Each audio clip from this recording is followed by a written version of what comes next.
Hello everyone, how are you all? Welcome back in my class. आज हम कुछ feelings और इमोशंस के बारे में बात करेंगे। First tell me, when you see a weak and sick person on the streets, how do you feel? आपको कैसा फील होता है जब आप किसी बीमार व्यक्ति को सड़क पर देखते हैं? आपको दूसरों के दुख को देखकर दुख होता है, सहानुभूति आती है, करुणा की भावना आती है। Because we all are human beings, हमें दूसरों के दुख को देखकर दुख लगता है। लेकिन जब कोई हमारी फैमिली मेंबर, हमारे परिवार का सदस्य बीमार पड़ता है, तब ये दुख और बढ़ जाता है और दुख के साथ हमें उनकी केयर भी करनी होती है। लेकिन जब बात हमारे ग्रैंड पेरेंट्स की आती है, ग्रैंड पेरेंट्स मीन्स बाबा दादी नाना नानी, उनकी बात आती है और वो बीमार पड़ जाते हैं, तो उनको एक्स्ट्रा केयर और लव की ज़रूरत होती है। क्योंकि ये वो लोग हैं जिन्होंने हमारे पेरेंट्स को और हमें पालने के लिए हमें खुश रखने में पूरी अपनी लाइफ लगा दी। और हमें ये बात याद रखनी है कि one day all of us will grow old, so it is very important to respect and care for old age people. तो अब आप समझ गए होंगे, आज हम ओल्ड एज लोगों के बारे में बात करने जा रहे हैं। The name of the topic is our loving grandpa, हमारे प्यारे दादाजी या नाना जी। ग्रैंडपा को दादाजी भी बोलते हैं और नाना जी भी बोलते हैं। तो ये जो टेक्स्ट है कि it is about two children, दो बच्चों के बारे में है, who love their grandfather very much, जो अपने दादाजी से बहुत प्यार करते हैं और जब वो बीमार हो जाते हैं तो उनकी बहुत प्यार से और अपने प्यार से, अपनी केयर से उनको वो ठीक कर देते हैं। तो if you will listen carefully, you are able to answer the questions given at the end of the text and write them in simple words and short sentences. अगर आप ध्यान से सुनेंगे तो आप इसमें आंसर्स अच्छे से दे सकते हैं, क्योंकि जो टेक्स्ट है it is in the form of conversation. Conversation means बातचीत के फॉर्म में है, छोटे छोटे सेंटेंसेस हैं। अगर आप ध्यान से सुनेंगे तो आपको वो अच्छे से समझ में आ जाएगा। And now open your book at page number 50, lesson 16, are loving grandpa। यहाँ दो बच्चों की स्टोरी है जो पिक्चर में दिखाए गए हैं। एक का नाम है श्रेया और दूसरे का नाम है कार्तिक, और वो अपने दादाजी को प्यार से ग्रैंडपा बोलते हैं। क्या बोलते हैं? ग्रैंडपा बोलते हैं। तो पहले हम इसको टेक्स्ट को अच्छे से पढ़ेंगे, फिर इसको हिंदी में भी समझेंगे। Shreya and Kartik live with their grandpa. He is sick. They are worried about his health. Shreya, grandpa has become so weak. Karthik, yes, he has been down with fever for last 2 days. Shreya, he does not even speak to us. We are missing his stories and teachings. Karthik, you are right, Shreya. He keeps on sleeping the whole day long.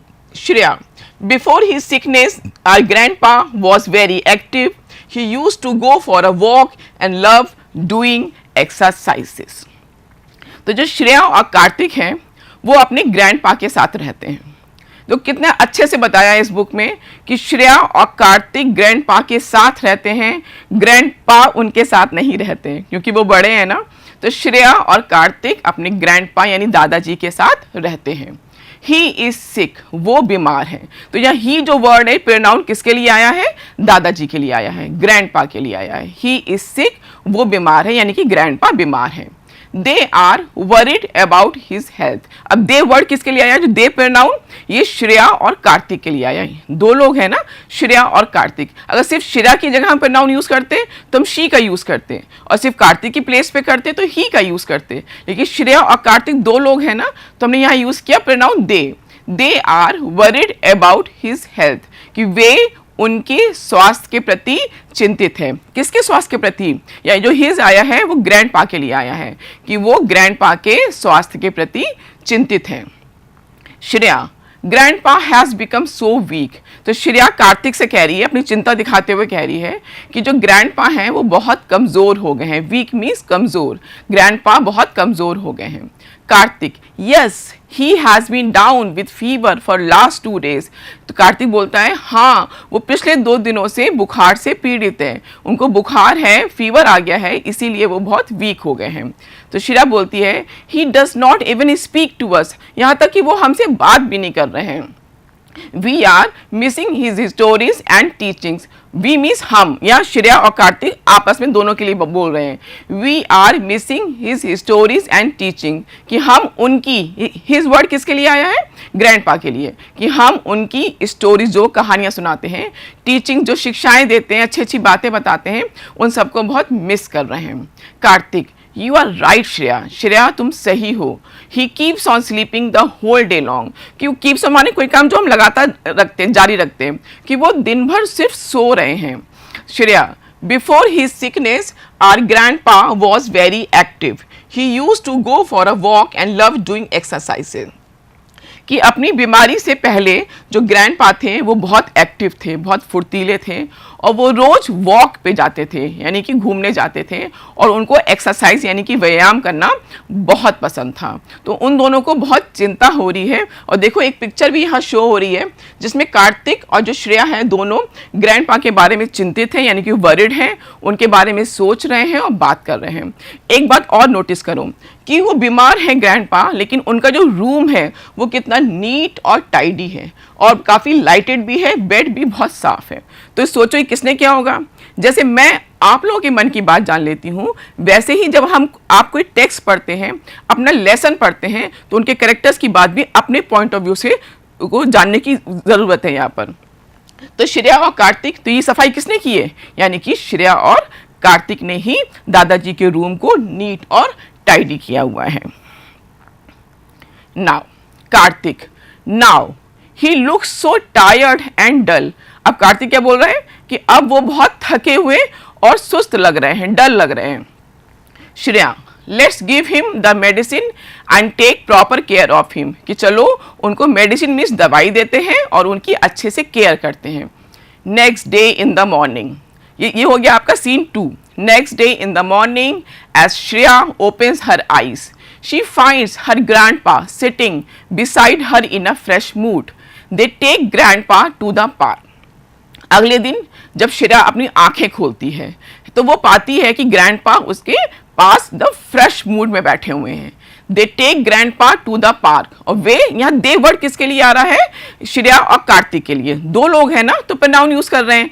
They take grandpa to the park, और वो grandpa को park ले जाते हैं। Shreya, I can see grandpa's friends over there. Shreya कहती है कि मैं ग्रैंड पा, जो ग्रैंड पास एपोस्ट्रोफी एस आया है, यानी कि ग्रैंड पा के दोस्तों को वहां देख सकती हूँ। तो कार्तिक कहता है ग्रैंड पा योर फ्रेंड्स आर देयर, कि ग्रैंड पा आपके दोस्त हैं वहां पर। जैसे आपके दोस्त होते हैं वैसे बड़े लोगों के भी दोस्त होते हैं, और जो ओल्ड एज के पीपल होते हैं उनके भी दोस्त होते हैं। सबको अपने दोस्तों से ही बात शेयर करना अच्छा लगता है।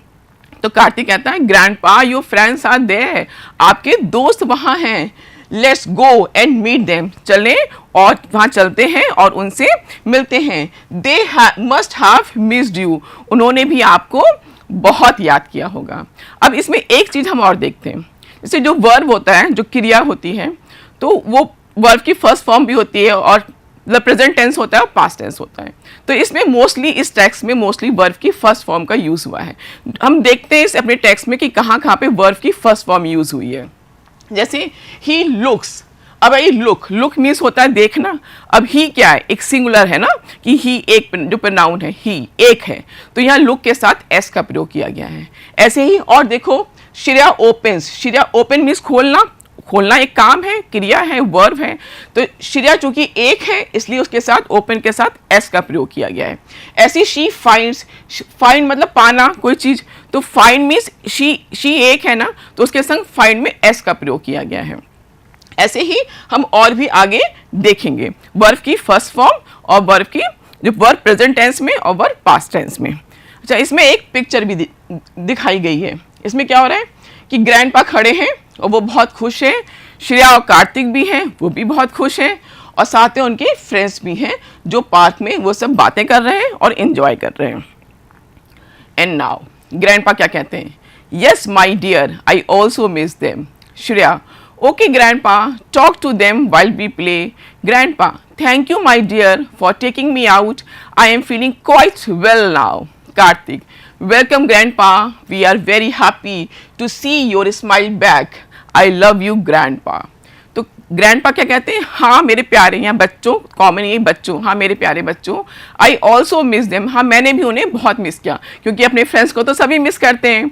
Shreya, okay grandpa, talk to them while we play, okay ठीक है ग्रैंडपा, आप उनसे बात कर लीजिए, तब तक हम खेलते हैं। ये ध्यान देने की बात है कि बच्चों ने ग्रैंडपा को डिस्टर्ब नहीं किया, ग्रैंडपा अपने दोस्तों के संग बात कर रहे हैं और तब तक वो खेलने चले गए।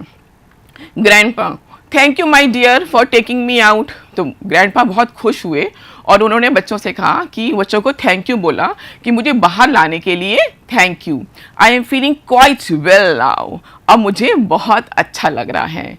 कार्तिक, वेलकम ग्रैंडपा, जब कोई हमें थैंक यू बोलता है तो दूसरा मैजिक वर्ड कौन सा आता है, वेलकम। तो कार्तिक ने कहा welcome grandpa, we are very happy to see your smile back, हमें आपकी स्माइल वापस देखकर बहुत अच्छा लग रहा है। We love you grandpa, grandpa हम आपसे बहुत प्यार करते हैं।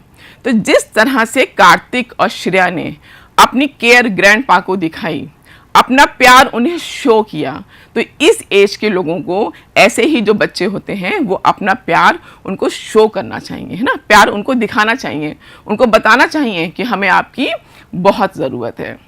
तो old age day is celebrated on 1 October world wide, पूरे संसार में जो ओल्ड एज डे है, वृद्धावस्था दिन, वो 1 अक्टूबर को सेलिब्रेट किया जाता है। And now this is the time for new words, जो हमने इसमें नए शब्द सीखे। वर्ड मीनिंग, सिक, सिक मीन्स बीमार, एक्टिव, एक्टिव मीन्स फुर्तीला, एक्सरसाइज मीन्स व्यायाम, वरिड चिंतित, हेल्थ स्वास्थ्य, वीक कमजोर, और मेडिसिन दवा। अब इसकी स्पेलिंग को लर्न करते हैं। SICK सिक मीन्स बीमार, एक्टिव पहले एक्ट लिखेंगे ACT act, IVE active, active means फुर्तीला, एक्सरसाइज EXERCISE एक्सरसाइज मीन्स व्यायाम, वरिड WORRIED वरिड मीन्स चिंतित, हेल्थ HEALTH हेल्थ मीन्स स्वास्थ्य, वीक वीक मीन्स कमजोर, और मेडिसिन MEDICINE मेडिसिन मीन्स दवा। And now this is the question time, और ये आपके लेसन का लर्निंग आउटकम भी है। क्या है, why had grandpa become so weak. तो जब हम कोई क्वेश्चन पढ़ते हैं, मैंने पहले भी बताया था, तो सबसे पहले हम उसका क्वेश्चन वर्ड देखते हैं कि इसमें क्वेश्चन वर्ड कौन सा है और वो आपका क्वेश्चन क्या पूछ रहा है आपसे। पहले आप उस क्वेश्चन को समझिए, तब उसका आंसर दीजिए। वाई, वाई यहाँ क्वेश्चन वर्ड है, वाई मीन्स क्यों, क्यों पूछा जा रहा है कि why had grandpa become so weak, कि जो ग्रैंडपा थे वो कमजोर क्यों हो गए थे। तो ये तो हमें आंसर पता है, क्योंकि वो बीमार थे। अब इसको लिखेंगे कैसे कि ग्रैंडपा, हमने आंसर क्वेश्चन से निकाला, ग्रैंडपा लाए, ग्रैंडपा का G कैपिटल हुआ और हैड फिर हेल्पिंग वर्ब आएगा। Grandpa had become so week because he was sick, full stop. और जब भी क्वेश्चन में वाई आता है तो आंसर में बिकॉज आता है। Next question, what were the children missing, बच्चे क्या मिस कर रहे थे। हाँ, हमें याद है उनकी स्टोरीज और टीचिंग्स को मिस कर रहे थे। अब लिखेंगे कैसे, पहले हम सब्जेक्ट को बाहर लाएंगे। सब्जेक्ट क्या है, चिल्ड्रन, द चिल्ड्रन, फिर helping verb were missing his stories and teachings. Where did the children take grandpa, where means कहाँ, चिल्ड्रन जो बच्चे थे वो ग्रैंडपा को कहाँ ले गए थे। हमें याद है कि वो ग्रैंडपा को पार्क में ले गए थे। तो जब क्वेश्चन में डिड होता है और वर्ब की फर्स्ट फॉर्म आती है, वर्ब की फर्स्ट फॉर्म क्या आई, टेक आई ना, तो आंसर में जो वो पास्ट टेंस हो गया ना, तो इसका टेक का टुक कर देते हैं, उसका पास्ट टेंस आ जाता है। The children took grandpa to the park. What were the things that grandpa loved to do? Grandpa को क्या करना बहुत पसंद था। तो आंसर क्वेश्चन से आएगा कि grandpa loved to go for a walk and doing exercises, कि उनको वॉक करना बहुत पसंद था और एक्सरसाइज करना बहुत पसंद था। And now this is picture comprehension. Picture comprehension क्या होता है, इसमें आपको एक पिक्चर दिखाई जाती है और उससे रिलेटेड कुछ क्वेश्चंस आपसे पूछे जाते हैं। क्योंकि आप ये स्टोरी पढ़ चुके हैं और इस पिक्चर को जानते हैं, आप जानते हैं कि ये कार्तिक और श्रेया की पिक्चर है और पीछे कौन है, उनके दादाजी हैं। तो ये हमारे लिए क्या हो गया, सीन पिक्चर कॉम्प्रीहेंशन। जो पिक्चर हमारी देखी हुई है वो उसका कॉम्प्रीहेंशन है। तो कुछ क्वेश्चंस मैं पूछूंगी और आपको अपने पॉइंट ऑफ व्यू से स्टोरी को ध्यान में रखते हुए आंसर्स देने हैं। Why did grandpa thank his grandchildren? Grandpa ने अपने बच्चों को थैंक यू क्यों बोला। इसके कई आंसर्स हो सकते हैं। बुक के हिसाब से सोचो तो कि grandpa thanked his grand children for taking him out, उनको बाहर लाने के लिए ना, घर में वो बोर हो रहे थे, बाहर लाने के लिए उनको थैंक यू बोला। कुछ और आंसर सोचो, हम इसको इस तरह से लिख सकते हैं कि grandpa thanked his grand children for their love, care and respect which they have shown when he was sick. जो प्यार उन्होंने दिखाया था ग्रैंडपा को और जो रेस्पेक्ट दिखाई थी उसके लिए उन्होंने ग्रैंडपा को थैंक यू बोला। जब इतने छोटे बच्चे इतने अच्छे से बड़ों की देखभाल करते हैं तो थैंक यू तो दिल से निकलता है, जो ब्लेसिंग्स के रूप में होता है। तो ग्रैंडपा ने थैंक यू बोलकर अपनी ब्लेसिंग्स उनको दी। Next question, why were Shreya and Kartik happy? Shreya और कार्तिक क्यों खुश थे? क्योंकि वो बहुत प्यार करते थे ग्रैंडपा से। जब उनकी स्माइल वापस आई तो वो बहुत खुश हो गए। तो हम क्या लिखेंगे कि Shreya and Kartik were happy to see his smile back because they love their grandpa very much. How was grandpa feeling now? Grandpa को अब कैसा लग रहा था? जिन ग्रैंडपा के पास इतने प्यारे बच्चे होंगे, इतने अच्छे बच्चे होंगे, तो उन ग्रैंडपा को कैसा लगेगा? तो he was feeling much better, special and healthy. And now this is the time for word power. Word power क्या होती है? हम वर्ड्स याद करते हैं, नए नए शब्द याद करते हैं, बड़ी बड़ी स्पेलिंग्स याद करते हैं। तो जब हम किसी एक बड़े से वर्ड की स्पेलिंग याद करनी होती है तो हम कैसे याद करते हैं? पहले उसको हम कई पार्ट्स में डिवाइड करते हैं और फिर हम उस स्पेलिंग को लर्न करते हैं, तो वो स्पेलिंग हमें अच्छे से लर्न हो जाती है। जैसे ये एक 11 लेटर्स का एक वर्ड है, ग्रैंडफादर। इसके अंदर बहुत सारे वर्ड्स छुपे हुए हैं। तो let's see which small meaningful words are hidden in this big word. This game is for you, you have to find out the answers. आप जैसे ही आंसर्स बोलेंगे, आंसर्स आपकी स्क्रीन पे शो होने लगेगा and this is a magic. एक magic है आपके लिए। Let's see. Yes, fat, FAT, यहाँ FAT, फैट, फैट मीन्स मोटा। Next word is and, very good, यहाँ आया AND, एंड मीन्स और। रैन, रैन मीन्स दौड़ा। देखो रैन कहाँ है इसमें? RAN, रैन, रैन मीन्स दौड़ा, रन का past tense ran. Her, her माने उसका, HER, her. The next word is father, father means पिता। The next word is grand, grand means बड़ा। एट, एट एक प्रीपोजिशन है, एन है मीन्स एक, ही माने वो, और द एक आर्टिकल है। तो ये सारे वर्ड्स थे इसी ग्रैंडफादर में छुपे हुए थे। तो देखा हमने 11 वर्ड्स इसमें से ढूंढ लिए, 10 आपके बाहर हैं और एक अंदर है, तो ये हो गया आपके 11 वर्ड्स हो गए। And now grammar zone. हमने जब हम टेक्स्ट पढ़ रहे थे तो हमने नोटिस किया था ना कि वर्ब्स इन प्रेजेंट टेंस हमने देखे थे ना। तो वर्ब्स इन प्रेजेंट टेंस क्या होते हैं? Words which show what living things do every day are called verbs in present tense। मतलब प्रेजेंट टेंस मीन्स वर्तमान काल में हम जो कार्य करते हैं उसे वर्ब्स इन प्रेजेंट टेंस कहते हैं। कि इस समय से, इस समय मैं आपको पढ़ा रही हूँ तो मेरा ये इस समय का कार्य हो गया। आप इस समय पढ़ रहे हैं तो ये आपका कार्य हो गया। तो इसके कुछ रूल्स हैं, वो रूल्स देखते हैं। With I, you, we, they और plural nouns we use first form of verb। Example, live, go, take, look, etc। Means I के साथ, you के साथ, we के साथ और they के साथ। और प्लूरल नाउंस मीन्स बहुवचन के साथ हम वर्ब की फर्स्ट फॉर्म यूज करते हैं। उसको हम एज इट इज यूज कर लेते हैं। जैसे लिव माने रहना, तो हम लिव, हम बोलेंगे आई लिव, यू लिव, है ना। गो मीन्स जाना, वी गो, हम जाते हैं। हम एज इट इज उसको यूज कर लेंगे। लेकिन विद ही, शी, इट और singular nouns, singular noun means एक वचन, ही, शी और इट के साथ और एक वचन के साथ we use the verb by adding s और es at the end of the verb. उस वर्ब के एंड में हम s या es लगाते हैं और इसके भी कई रूल्स होते हैं। जैसे कि ये लिव था, यहाँ लिव्स हो गया, गो, गो का गोज हो गया, टेक का टेक्स हो गया और लुक का लुक्स हो गया। अब इसको हम लैंग्वेज प्रैक्टिस के थ्रू और समझते हैं। Yes, this is language practice. Fill in the blanks using appropriate form of verbs given in the brackets. रानी एक है, सिंगुलर नाउन है ना, एक है, एक पर्सन है, तो इसका संग क्या आएगा? सिंग आएगा कि सिंग्स आएगा? सिंग्स, वेरी गुड, क्यों रानी एक है। रानी सिंग्स सॉन्ग्स। दे बहुत सारे हैं, तो देख संग क्या आएगा? सिंग। उसमें एस या ई एस नहीं लगेगा, याद रखना प्लूरल के साथ एस या ई एस नहीं लगता है। द चाइल्ड, चाइल्ड एक है ना, सिंगुलर नाउन है ना, तो क्या आएगा, लव्स, लव में एस लग गया। और चिल्ड्रन बहुत सारे हैं तो लव, आशी एक है तो गोस, और आशी और काजल दो हैं तो गो, माई मदर एक है तो टेक्स, और पेरेंट्स तो दो होते हैं, मम्मी और पापा दो लोग होते हैं तो आएगा टेक। तो याद रखना जो सिंगुलर नाउन है उनके साथ उसमें वर्ब में एस या ई एस ऐड होता है। And now this is the time for understanding use of synonyms. Synonyms means words that mean the same are called synonyms. जो वर्ड्स सेम होते हैं, उनके मीनिंग सेम होते हैं एक्चुअली, उनको सिनोनिम्स कहते हैं। जैसे कोई एक बच्चा होता है, उसके कई नाम होते हैं, तो आपको हम किसी भी नाम से पुकारें, आपका नाम अंकित भी है, आपका नाम अक्की भी है, तो आपसे हम अक्की बोलें या अंकित बोलें, बात तो एक ही है। ऐसे कुछ वर्ड्स ऐसे होते हैं जिनके मीनिंग सेम होते हैं, उन्हीं वर्ड्स को हम फाइंड आउट करते हैं। एक दे रखा है हैप्पी, सॉरोफुल और चीयरफुल। देखते हैं वो कौन से दो वर्ड्स हैं जिनके मीनिंग सेम है। हैप्पी, हैप्पी मीन्स खुश, और चीयरफुल, चीयरफुल मीन्स भी खुश होता है, तो हैप्पी मीन्स खुश और चीयरफुल मीन्स खुश। कंप्लीट, कंप्लीट मीन्स पूरा करना, और फिनिश मीन्स भी पूरा करना। मैम बोलती है ना complete your work on time, finish your work, या तो कंप्लीट और फिनिश दोनों के मीनिंग सेम है।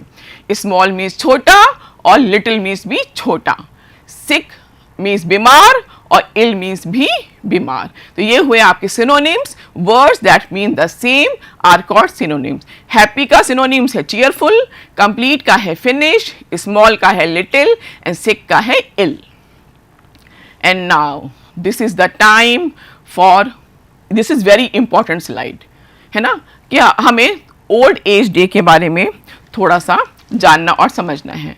हमने पढ़ा था ना कि जो ओल्ड एज डे है, it is celebrated on 1st October worldwide to focus on the well-being and special needs of the elderly people। यानी कि जो ओल्ड एज डे यानी कि वृद्धावस्था दिवस जो है, वो वृद्धों की भलाई और विशेष ज़रूरतों पर ध्यान केंद्रित करने के लिए दुनिया भर में 1 अक्टूबर को मनाया जाता है। तो ऐसी हमें क्या ज़रूरत पड़ी कि हमें ओल्ड एज डे सेलिब्रेट करना पड़ रहा है, वो भी इंडिया जैसी कंट्री में, जहाँ पर हम लोग एक परिवार की तरह सब साथ रहते हैं, जहाँ पे जॉइंट फैमिली का कल्चर है, और न्यूक्लियर फैमिली में भी हमारे बड़ों को बहुत रिस्पेक्ट दी जाती है। लेकिन शायद हम अपनी लाइफ में इतना बिजी हो गए हैं कि हमें बड़ों के लिए हमारे पास टाइम ही नहीं बचा है। इसलिए ये याद दिलाने के लिए कि उनको क्या क्या ज़रूरतें हैं, उनको भी कुछ ज़रूरत लाइफ में हो सकती है ना। वो फिजिकली वीक हो गए हैं लेकिन उनका मन वैसे ही है, उनको भी किसी चीज़ की ज़रूरत हो सकती है। आपने अपनी फैमिलीज़ में देखा होगा ना, जब कोई फेस्टिवल होता है तो बड़े लोग क्या कहते हैं, या आपकी दादी नानी है ना, या बाबा या दादाजी क्या बोलते हैं, नाना जी, कि हमको कपड़ों की ज़रूरत नहीं है, हमारे पास बहुत कपड़े हैं, हमारी अलमारी में बहुत नए कपड़े रखे हैं, हमें नए कपड़े नहीं चाहिए। लेकिन क्या ये हमारा फ़र्ज़ नहीं है कि हम उनके लिए नए कपड़े, जैसे घर में और लोगों के लिए आ रहा है वैसे ही उनके लिए भी एक बार ला, उनके मना करने के बावजूद उनके लिए ला के देखिए, तो देखिए उनको कितना अच्छा लगेगा। शायद हमारा ध्यान उन लोगों से हट गया है, इसलिए ओल्ड एज डे को सेलिब्रेट करना अब ज़रूरी हो गया है। ये याद दिलाने के लिए उनकी भी कुछ विशेष ज़रूरतें होती हैं, तो और कुछ उनकी भलाई के लिए हमें क्या क्या करना चाहिए। अब है केयरिंग फॉर द ओल्ड, कि हम उन लोगों की केयर कैसे कर सकते हैं। उन लोगों को बहुत चीज़ों की ज़रूरत नहीं होती है। First of all we must love and respect old people, कि हमें बड़े लोगों को प्यार और सम्मान देना चाहिए। We must also look forward for their advice and guidance, हमें उनकी सलाह और मार्गदर्शन के लिए तत्पर रहना चाहिए। We should make them feel wanted, respected, loved and cared for, हमें उनके लिए कुछ ऐसा करना चाहिए कि उन्हें प्यार सम्मान की चाहत हमेशा महसूस हो, उन्हें लगे कि हम उन्हें चाहते हैं, हमारी लाइफ में उनकी बहुत ज़रूरत है। We must worry about their health, हमें उनकी हेल्थ के बारे में भी चिंतित रहना चाहिए, क्योंकि ओल्ड एज आने पर जो हेल्थ है वो कमज़ोर हो जाती है। एक पिक्चर शो हो रही है, देखो, एक छोटा बच्चा, उससे बड़ा, उससे बड़ा, उससे बड़ा, तो सब लोग छोटे होते हैं, फिर बाद में आके वो उसी ओल्ड एज में आ जाते हैं। Because a child grows into an adult and with every passing year becomes old. तो हमको भी, सबको भी एक दिन ऐसे ही ओल्ड एज पे आना है, तो हमें उनका ध्यान रखना होगा।